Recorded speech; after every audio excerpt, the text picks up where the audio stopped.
बोला बोला शंकर भगवान की।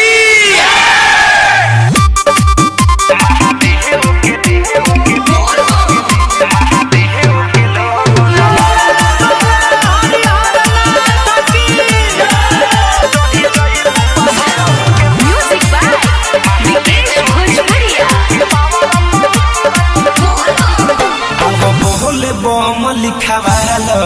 ए भौजी कामर प ए भौजी कामर प महादेव के लोगो लगालो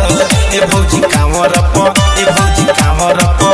लोग दूरे से चिन्ह जाई सहारी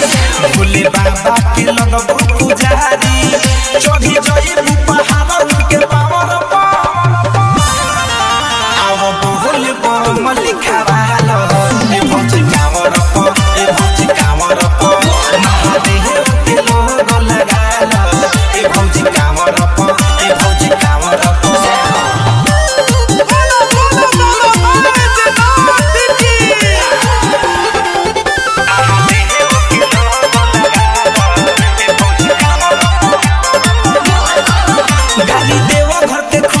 झोली सोगी देहिया पकेरुआ सहारी हो भंग भंगिया भतुरा भौजी की जय हो पूरा हम रहिया में पानी को नहारी हो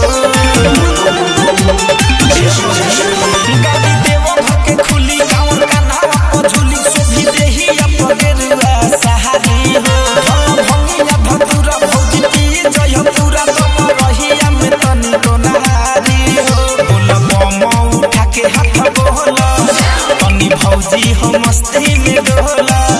बाटे डीजे बढ़ाइल के खटावर पहो आओ बोल बम लिखावालो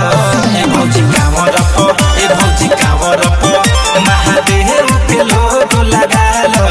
ए भौजी कामर प ए भौजी कामर प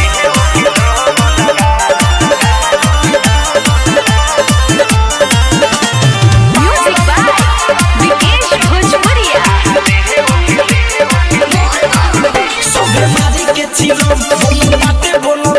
आओ भौजी हो तू तनी मार बिंदया केला जाता देवा घर के मेला चल तू हो जाला ठार